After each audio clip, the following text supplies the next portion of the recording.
I was once asked in a room full of very distinguished scientists whether I believed in the soul. The question came not from a theologian, not from a philosopher, but from a physicist, a woman who spent her days calculating the quantum behavior of subatomic particles. She looked at me with genuine curiosity, as if she truly did not know what I would say. And I realized in that moment that the question she was asking was not really about the soul at all. It was about something far more dangerous, far more beautiful, and far more unsettling than any religious doctrine has ever dared to confront. I want to tell you what I said, but first, I need to take you somewhere. Come with me to the operating room of a hospital in Montreal. The year is 1957.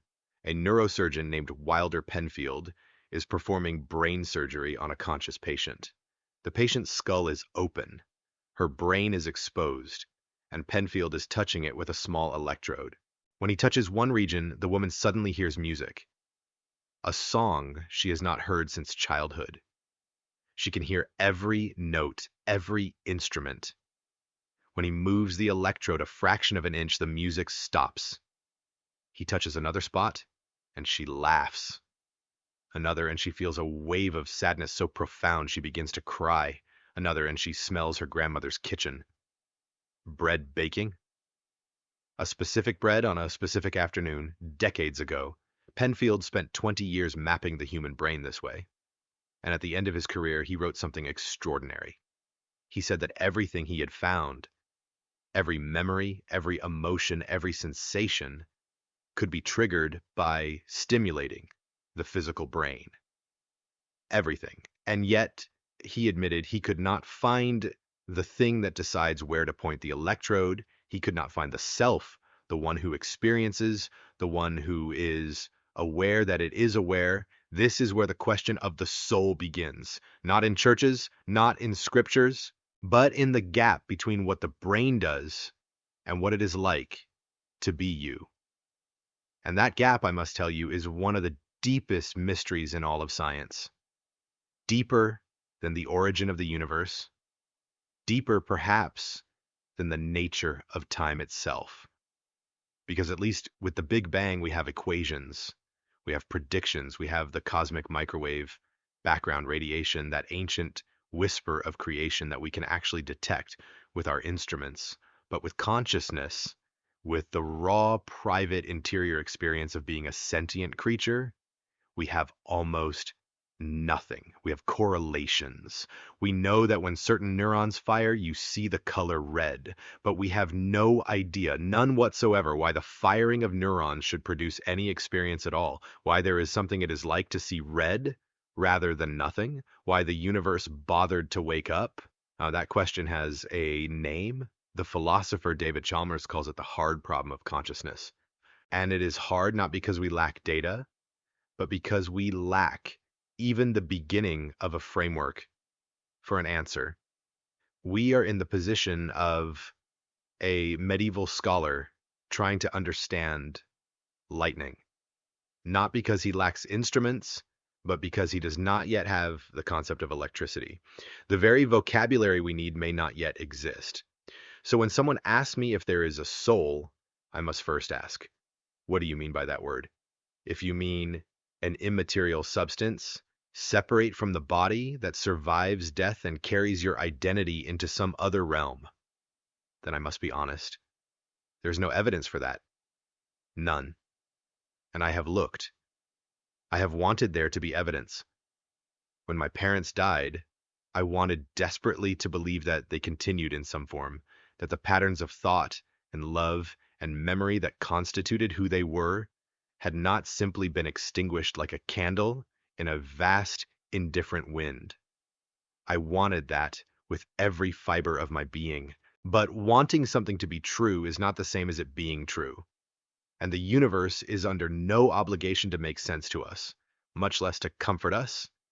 Every single thing we have learned about the brain in the last century points in one direction. Damage the brain, and you damage the mind. Destroy a specific region, and you lose a specific capacity.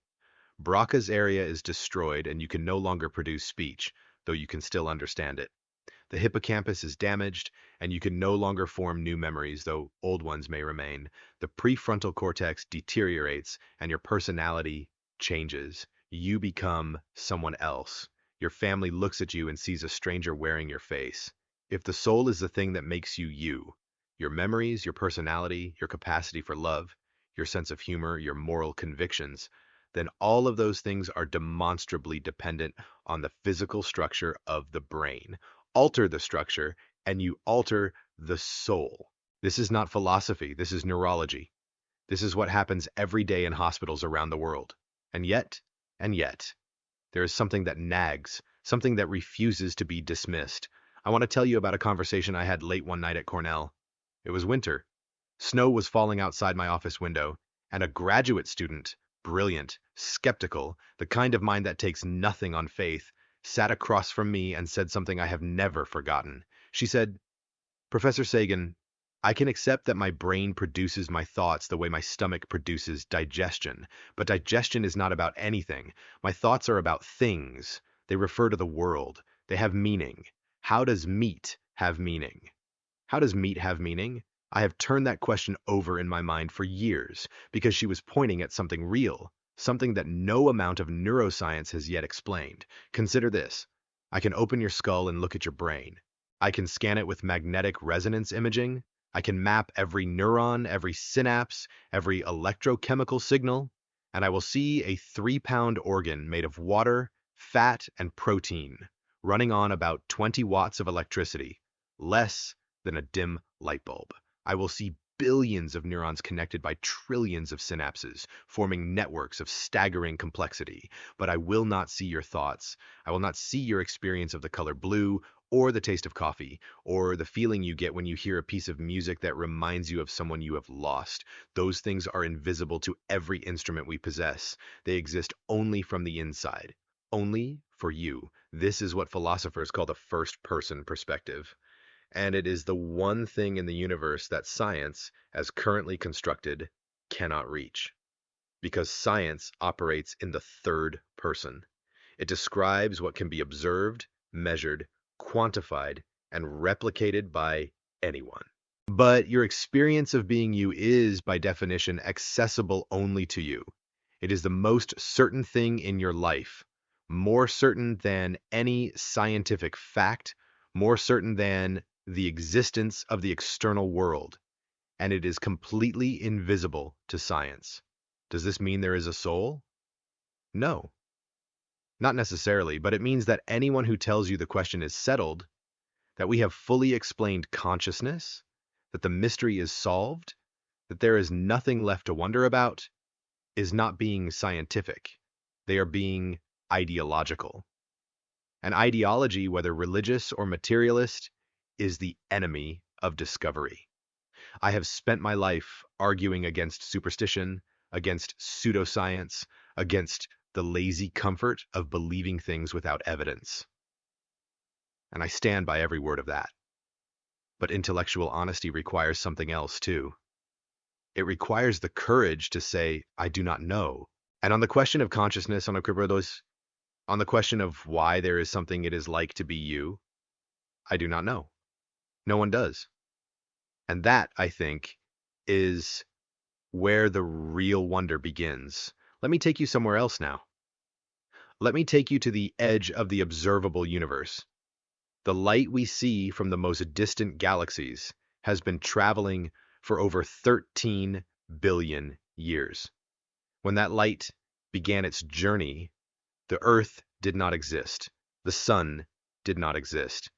The atoms that now make up your body were scattered across space, forged in the cores of ancient stars that had already lived and died. You are, in the most literal and profound sense, made of stardust. This is not a metaphor. This is a chemical fact. The calcium in your bones, the iron in your blood, the carbon in your neurons, all of it was manufactured inside a star. You are the cosmos made conscious. You are the universe looking at itself. And here is something that might unsettle you. That stardust, those atoms, they have no awareness. A carbon atom does not know it is a carbon atom. An iron atom does not feel anything. A calcium atom has no experiences. Take any single atom in your body, and it is as dead, as unconscious, as empty of inner life as a grain of sand. But somehow, and this is the word that matters somehow, when you arrange 100 billion of those dead, unconscious atoms in exactly the right configuration, they wake up. They become aware. They fall in love. They write symphonies. They ask questions about the nature of the soul. How does the arrangement of unconscious parts produce a conscious whole? This is not a question that religion can answer because religion simply asserts a soul without explaining how it interacts with matter. But it is also not a question that neuroscience has answered because neuroscience can describe the arrangement without explaining why that arrangement generates experience. We are caught between two incomplete stories. And the honest thing to do, the scientific thing to do, is to admit that we are caught and to keep looking. Some of the most interesting ideas in modern science bear on this question, and I want to share them with you, not because they are answers, but because they are the right kind of questions. There is a theory called integrated information theory, developed by Giulio Tononi, a neuroscientist who has spent decades trying to mathematize consciousness. His idea is radical. He proposes that consciousness is not something the brain does, it is something the brain is. More precisely, it is something that any system is, to the degree that it integrates information in a certain way. In Tononi's framework, consciousness is a fundamental property of certain physical systems, much like mass or charge. It is not an illusion produced by complex computation. It is intrinsic to the structure of matter when that matter is organized in specific ways. If Tononi is right, then consciousness is not a human invention. It is not even a biological invention. It is woven into the fabric of the universe. And this is not mysticism. This is a mathematically precise theory that makes testable predictions. It predicts, for instance, that certain kinds of networks will be conscious and others will not, regardless of what they are made of. A computer that processes information in a purely serial fashion, one step after another, would not be conscious, no matter how complex its computations. But a system that integrates information in a highly interconnected way might be. This is a strange idea. It suggests that the universe is not dead matter occasionally animated by the spark of life, but rather that matter itself, in certain configurations, has an interior.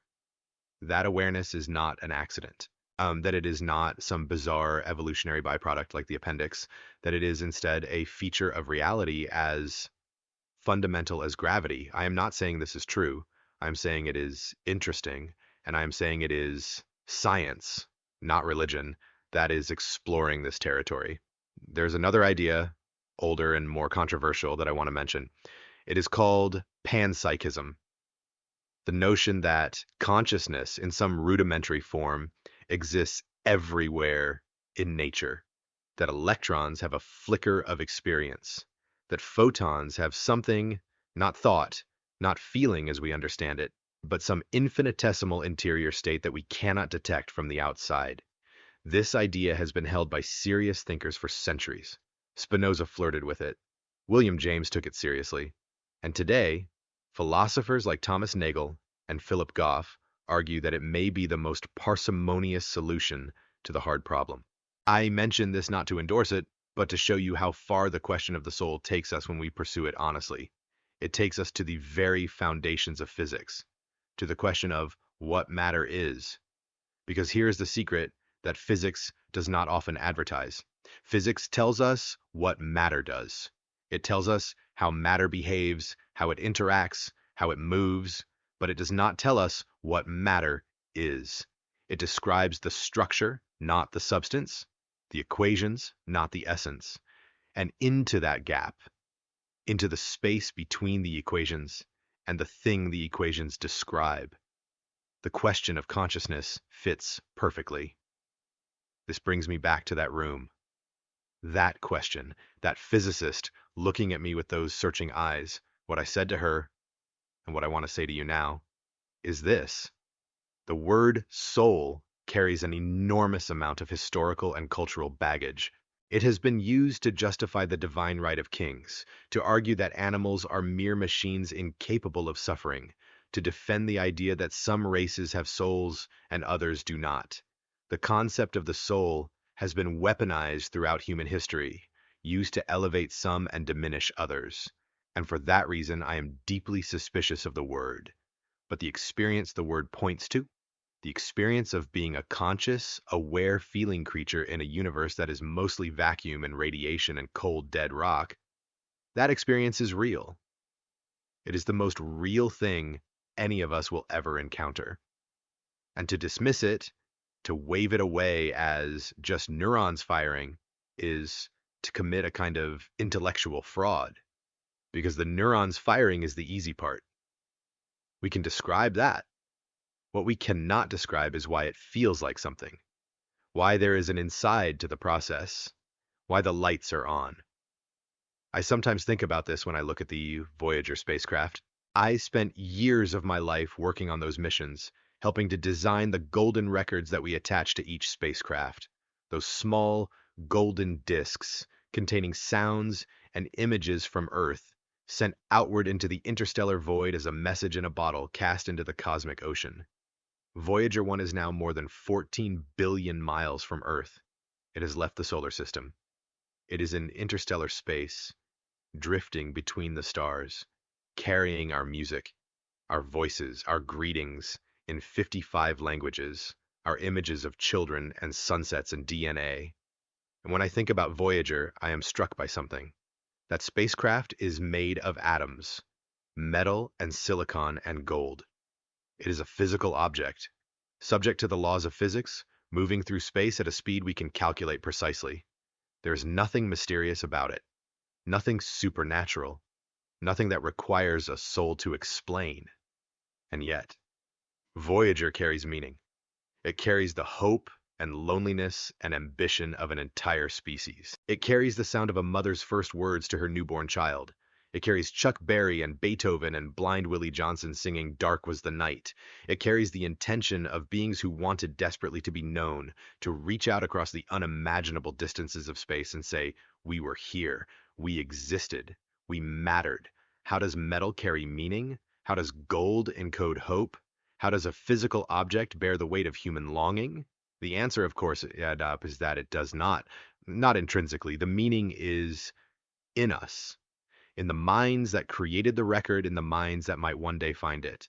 The meaning is in the consciousness that encodes and decodes, that transforms arrangements of matter into stories and songs and prayers. And this, I think, is the deepest truth about what we call the soul. It is not a thing. It is not a substance. It is not a ghost in a machine. It is a process. It is what happens when matter is arranged in such a way that it becomes aware of itself. It is the universe's way of knowing that it exists. I want to challenge something now. Something that many people, both religious and secular, take for granted. The idea that the self is a single, unified, continuous thing. You believe that you are one person, that there is a you that has persisted from childhood to this moment, that the person who scraped a knee at age 6 and the person listening to these words right now are the same being. But consider this. Every atom in your body is replaced over the course of roughly 7 to 10 years. The matter that made up your body a decade ago is gone. It has been breathed out, sweated out, shed, excreted. It is now in the soil, in the ocean, in the air, in other people's bodies. You are made of entirely different stuff than you were made of 10 years ago. So in what sense are you the same person? Perhaps you will say, Artisais, that it is the pattern that persists, not the matter. The atoms are replaced, but the structure remains. Like a wave in the ocean, the water changes, but the wave continues. And that is a beautiful answer, but it raises its own problems, because the pattern changes too. Your neurons rewire themselves constantly. Memories are altered every time you recall them. Your beliefs shift. Your personality evolves. The person you were at 15 is, in many meaningful ways, a different person than the one you are today. Not just physically, psychologically. If you met your 15-year-old self, you might not even like each other. So where is the soul in all of this? If it is not in the matter and it is not in the pattern, what exactly is persisting? What is the thing that makes you you? I will tell you what I think, and I acknowledge that this is speculation, not established science, but it is informed speculation grounded in what we know. I think the self is a story, a narrative that the brain constructs moment by moment to create the illusion of continuity. The brain takes the buzzing, blooming confusion of sensory data, photons striking the retina, pressure waves hitting the eardrum, molecules binding to receptors in the nose, and it weaves all of that into a coherent tale with a protagonist. You. The story has a past, a present, and a projected future. It has themes and motivations and emotional arcs, and it feels absolutely real, absolutely solid, absolutely certain from the inside. But it is a construction, an interpretation, a model. This does not mean you do not exist. You clearly do. Something is experiencing this moment. Something is aware, but the you that you think you are, the continuous, unified, essential self, may be more like a river than a rock, always flowing, always changing, never quite the same from one moment to the next. And if that is true, then death takes on a different character. Not because it becomes less real or less terrible, but because the thing that dies, the self, was never as solid as we believed. We are constantly dying and being reborn moment by moment, thought by thought. The self you were when you began reading these words is already gone, replaced by a subtly different self with subtly different neural connections, subtly different memories. This is not meant to be comforting. I am not offering you a scientific version of the afterlife. I am offering you something I think is better, the truth. And the truth is that the universe is far stranger, far more interesting, and far more beautiful than any story we have invented about souls and heavens and eternities. Let me take you to another place now, into the deep future. In about 5 billion years, the sun will exhaust its hydrogen fuel. It will swell into a red giant, engulfing Mercury and Venus, scorching the Earth until the oceans boil and the atmosphere is stripped away. Everything humanity has ever built, every cathedral and library and love letter, every Voyager record and every Golden record will be vaporized. The atoms that once formed Shakespeare and Einstein and your grandmother will be scattered into space, eventually to be incorporated into new stars and new worlds. And if those new worlds produce beings capable of wondering about their origins, they will be made of us, literally. Some people find this terrifying. I find it magnificent because it means that the story does not end. Not your personal story that ends, as all stories must, but the larger story. The story of matter becoming aware. The story of the universe waking up.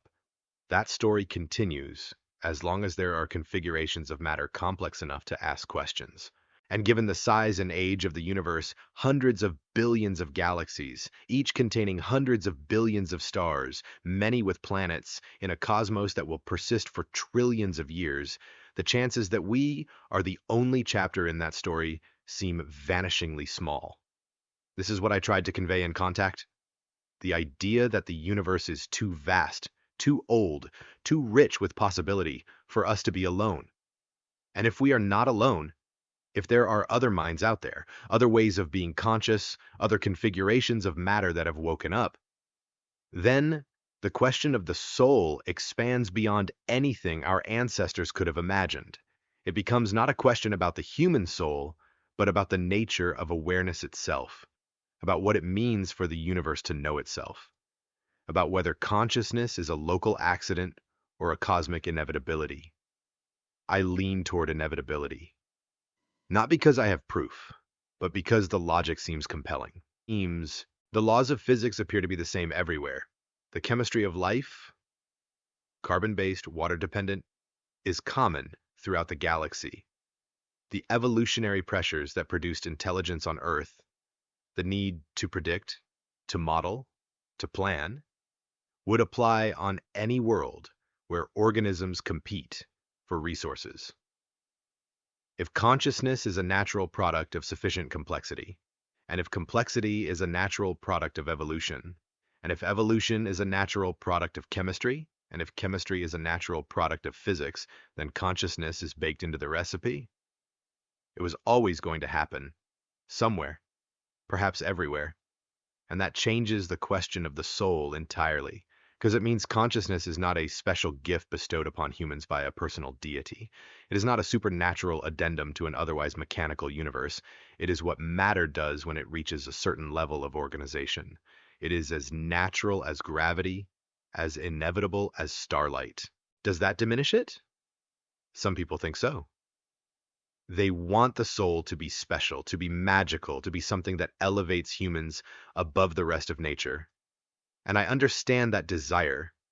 It is rooted in our deep need to matter, to be significant in a universe that is overwhelmingly large and overwhelmingly old. But I would argue the opposite. If consciousness is a natural product of the universe, then the universe itself is conscious, in parts and patches and moments. We are not separate from the cosmos, peering at it from some outside vantage point. We are it. We are the cosmos contemplating itself. We are how the universe experiences wonder. And what could be more sacred than that? I want to return to Wilder Penfield for a moment, because his story has a coda that is often overlooked. After decades of mapping the brain, after touching every region with his electrode and watching patients laugh and cry and remember and forget, Penfield concluded that the mind was not fully explained by the brain. He did not become a mystic. He did not reject science. He simply said that the evidence, as he understood it, was not sufficient to close the case. He left the question open, and I think that is the most scientifically responsible position available to us. Not belief in a soul, not denial of a soul.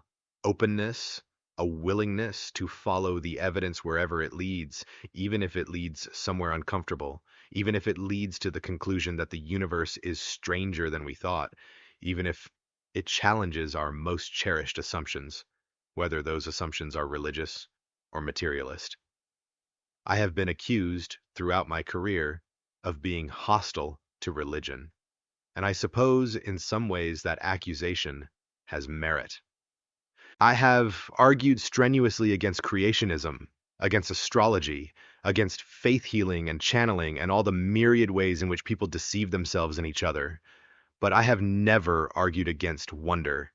I have never argued against the feeling of awe that comes from contemplating the size and age and complexity of the universe. I have never argued against the sense that there is something profound about being alive, something that we do not fully understand and may never fully understand. What I have argued against is premature answers, the tendency to fill our ignorance with comfortable stories rather than sitting with the discomfort of not knowing. The soul, as traditionally conceived, an immaterial essence that survives the death of the body, is, I believe, one of those comfortable stories. It soothes our fear of death. It reassures us that our loved ones are not truly gone. It promises that justice will be done, if not in this life, then in the next. I understand the appeal. I feel it myself. When I think of my parents, my mother, who loved the stars and could name every constellation visible from our Brooklyn apartment, and my father, who worked in a garment factory and came home smelling of wool and cigarette smoke and told me stories about the old country. When I think of them, I want them to be somewhere. I want their consciousness to have continued. I want the love I felt for them to have a destination. But I cannot let my wants determine my beliefs. That way lies self-deception, and self-deception is the most costly of all illusions. So what do I believe? I believe that my parents live on in the only way that science can verify, in their effects, in the ripples they sent out into the world. My mother's love of the stars lives on in me, and in the millions of people who watched Cosmos, and in the children who will look up at the sky tonight and wonder. My father's gentleness and humor live on in how I treated my own children, and in how they will treat theirs. The patterns of thought and love and memory that constituted my parents were dispersed when they died, but they were not destroyed. They were transmitted, imperfectly, incompletely, but really. And those transmissions will continue to propagate through the network of human relationships for generations, diminishing with each remove, but never quite reaching zero. Is that a soul? I would not use that word, but it is something. It is the secular version of immortality, so, and it is real. So there is another form of persistence that I find even more compelling. The atoms in your body, the carbon, the nitrogen, the oxygen, the hydrogen, they were here before you were born, and they will be here after you die.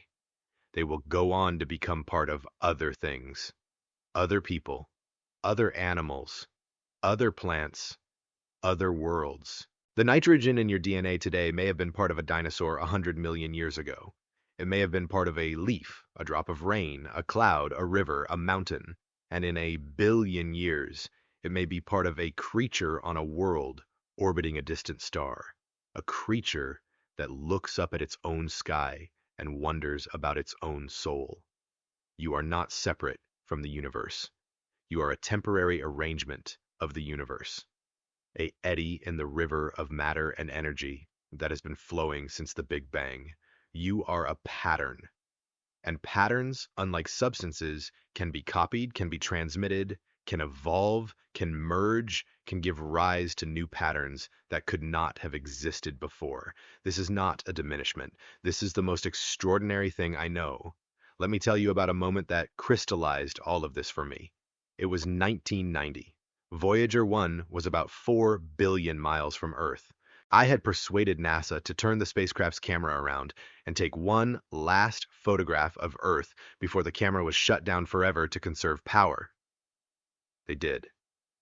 And what we got back was a photograph that changed my life. In that photograph, Earth appears as a tiny dot, less than a pixel, a mote of dust suspended in a sunbeam. Every person who has ever lived on that dot. Every king and peasant, every saint and sinner, every young couple in love, every mother and father, every inventor and explorer, every teacher of morals, every corrupt politician, every hero and coward, every creator and destroyer of civilization, all of it on a mote of dust.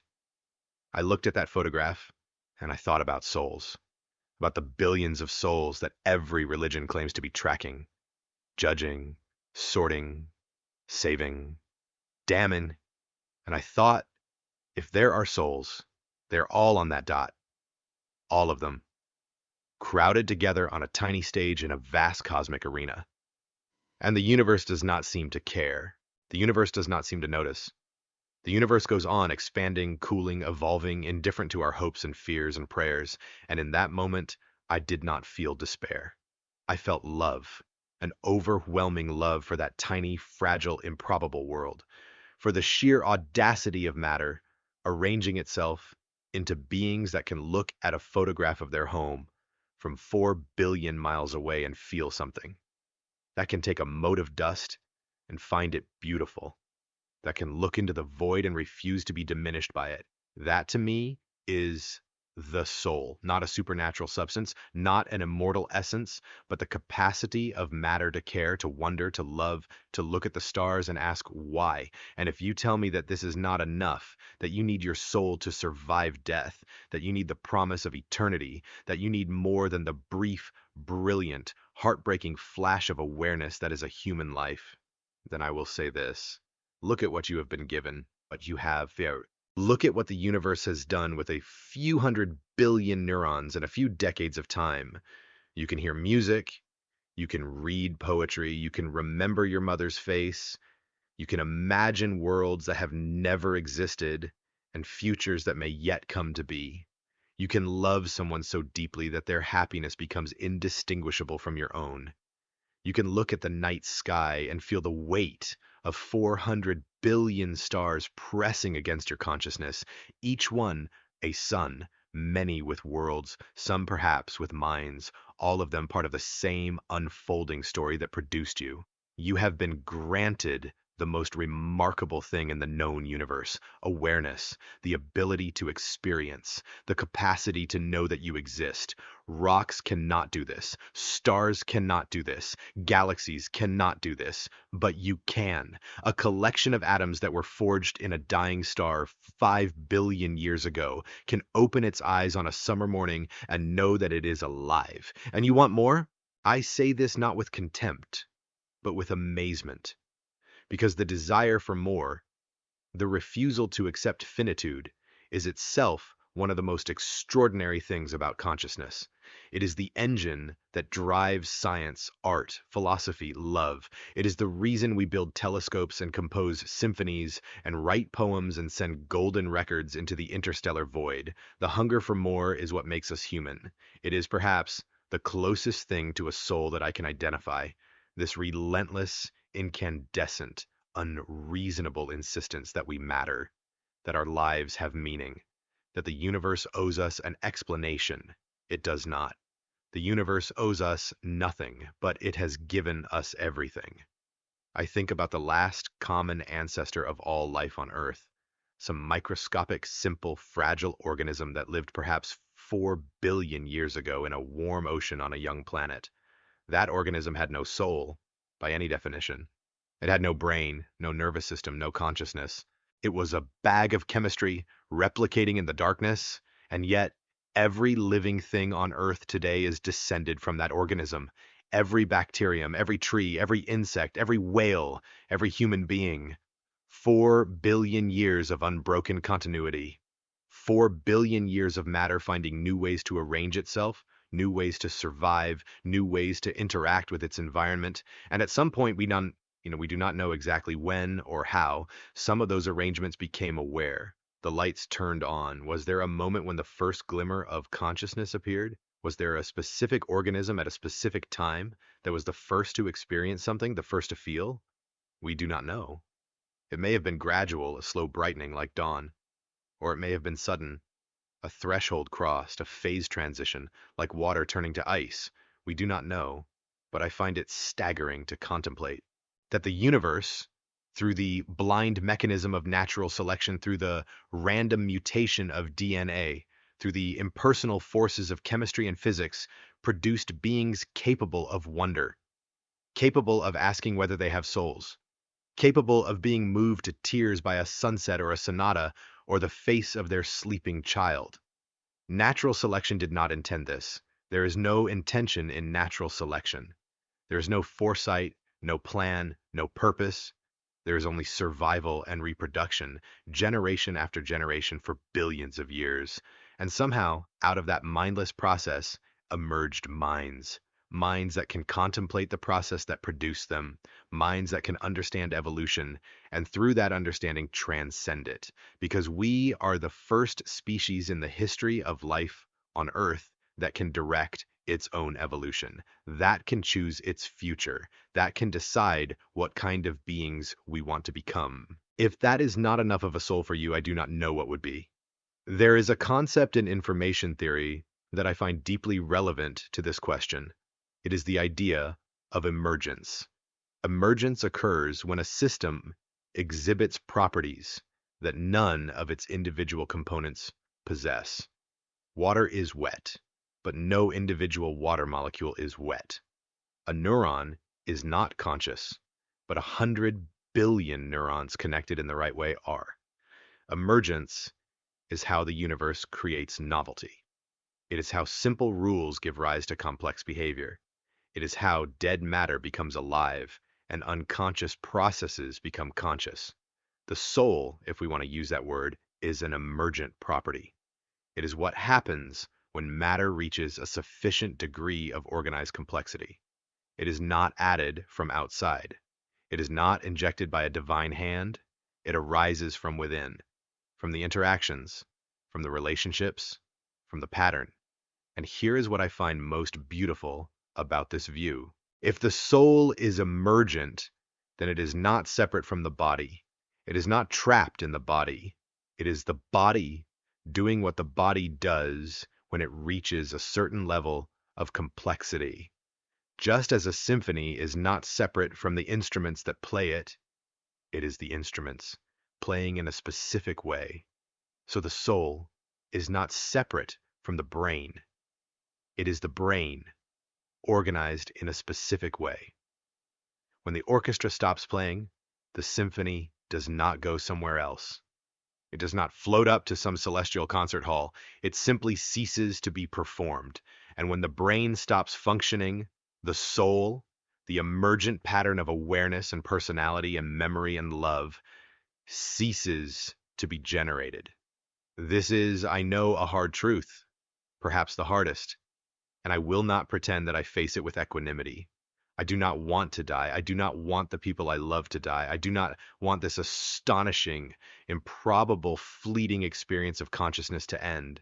But I would rather face a hard truth than embrace a comfortable lie, and I would rather live one authentic life, fully aware of its brevity, than 1,000 years of self-deception.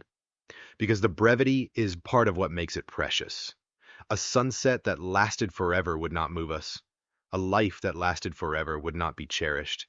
It is the fact that we are temporary, that this moment will never come again, that gives the moment its weight, its urgency, its unbearable sweetness. There was a time, early in my career, when I debated a theologian on the question of the afterlife. He argued that without the promise of heaven, life has no meaning.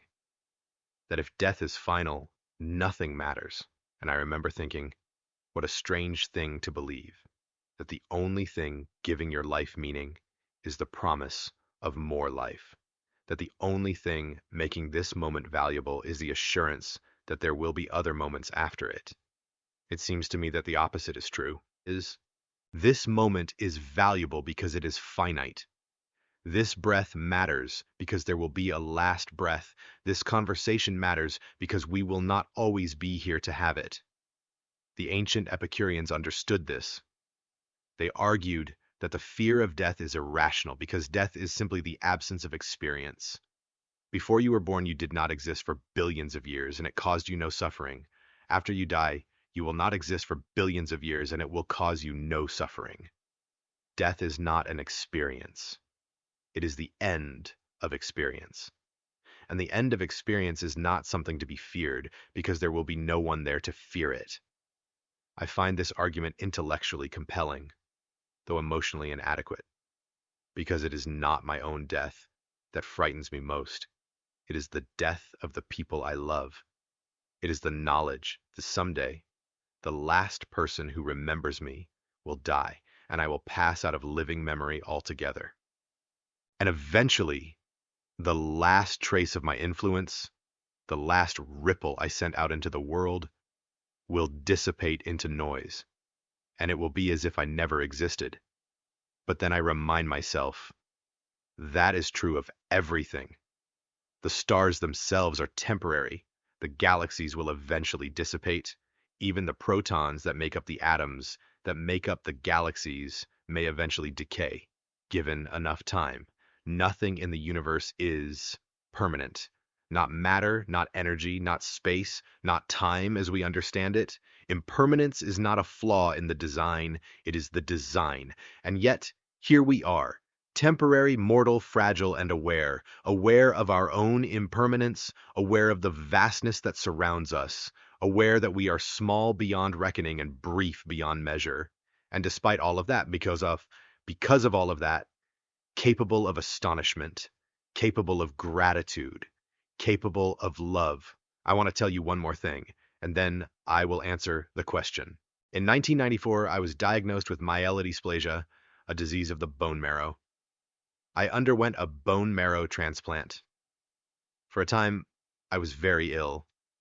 I lay in a hospital bed and thought about death in a way I had never thought about it before. Not as an abstraction, not as a philosophical problem, but as a personal reality, a near thing, a shadow in the room.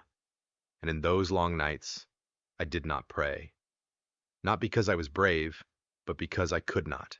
I had spent my entire life cultivating an honest relationship with the universe, and I could not abandon that relationship in my hour of greatest need. That would have been a betrayal of everything I believed.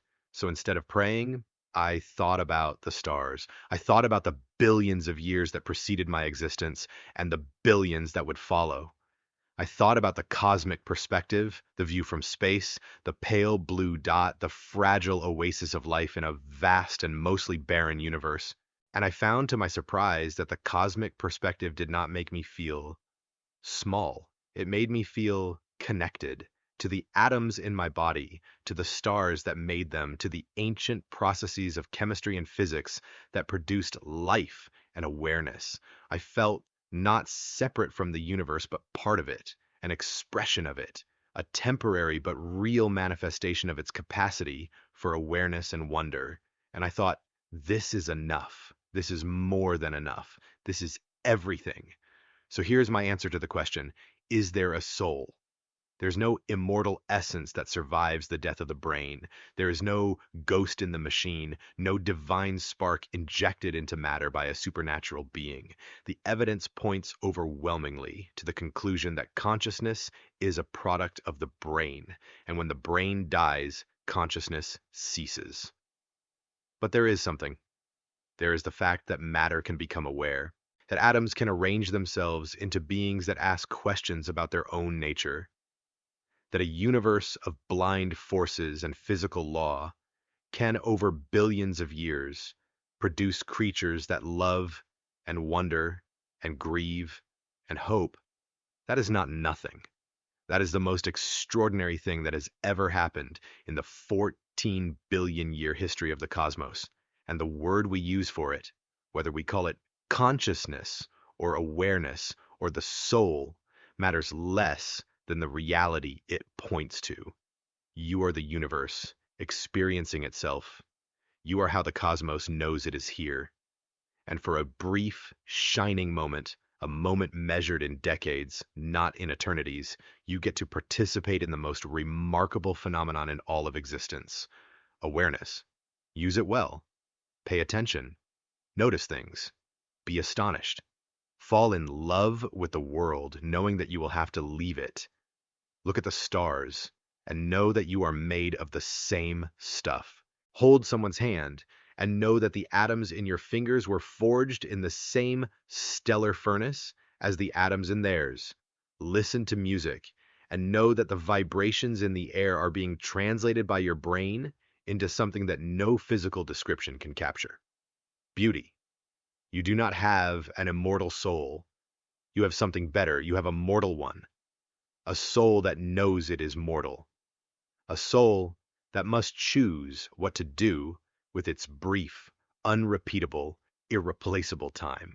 A soul that can look into the abyss of cosmic indifference and respond not with despair, but with courage, with curiosity, with love. That physicist, all those years ago in that room full of scientists, she nodded when I finished speaking. She did not agree with everything I said, but she nodded, because she recognized what I was pointing at. Not an answer, but an orientation. A way of facing the mystery. The question of the soul is not one we will settle in our lifetimes. Perhaps not in the lifetime of our species, but the asking of it, the sincere, honest, courageous asking, is itself a kind of answer. It tells us what kind of creatures we are. Creatures who cannot help but wonder. Creatures who look at the stars and see not just light, but meaning. Creatures who refuse to accept the silence of the universe without at least shouting into it. We are the universe's way of shouting into the silence. And for as long as we keep asking, the silence is not complete.